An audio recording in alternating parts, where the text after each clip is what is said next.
जी।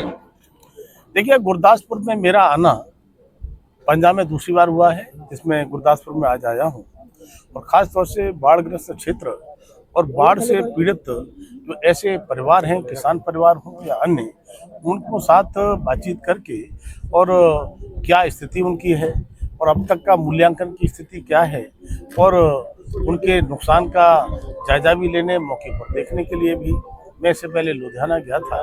आदरणीय प्रधानमंत्री मोदी जी लगातार सबका साथ, सबका विकास, सबका विश्वास, सबका प्रयास की बात केवल कहते ही नहीं है, उसे चरितार्थ करने का काम करते हैं। इस तरह से मैं कह सकता हूँ कि वास्तव में पंजाब में किसानों के साथ जिस तरह से बहुत बड़ी एक तरह से आपदा जैसी आई है और मैंने देखा है यहाँ पर दो नदियाँ जो बहती हैं, उन नदियों का नाम है, एक का रावी है और एक का उज।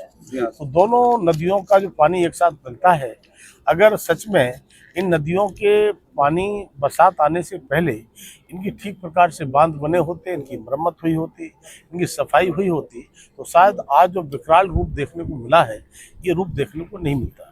कई बार खनन की शिकायतें भी जैसे लुधियाना में मुझे मिली थी, तब मैं कह सकता हूँ कि मैं किसी पर आरोप नहीं लगाना चाहता, लेकिन यह सच है कि कोई भी व्यक्ति बरसात आने से पहले, छोटा किसान भी होता है, वो भी अपने घर की मरम्मत करता है, देखता है।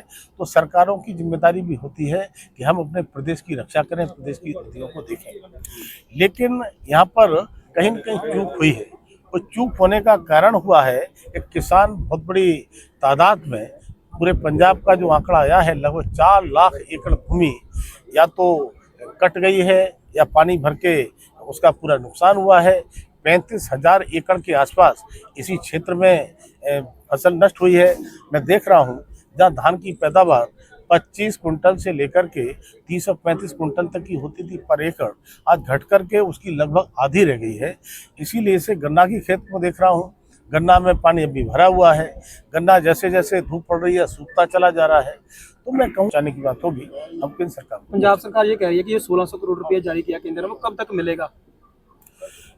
प्रदेश सरकार को चिंता करने की जरूरत नहीं है, उन्हें पता होना चाहिए उनको नहीं मिलेगा। हम देंगे तो किसानों को मिलेगा, किसानों को दिया जाएगा और जैसे ही मूल्यांकन होकर पहुंचती है, वहाँ देर नहीं लगेगी। 1600 करोड़ हम वो भी देंगे और मूल्यांकन के बाद में जितनी आवश्यकता पड़ेगी वो भी देंगे। आपको लगता है कि जांच होनी चाहिए, इसका जिम्मेदार कौन है, बाहर का अगर कोई अधिकारी है? बिल्कुल जांच होना चाहिए। मैंने तो लुधियाना में भी देखा था, लुधियाना में सतलुज नदी है, वहाँ पर एक जो जल संसाधन मंत्री हैं, उनके भाई ही वहाँ पर खनन कराते थे। वहाँ के लोगों ने विरोध किया और विरोध करते करते धरने पर बैठे, इसके बाद में भी नहीं माने और उस जगह पर 340 एकड़ का कटान हुआ है, जिसमें पूरा पॉपुलर का पेड़ भी बह के चला गया है।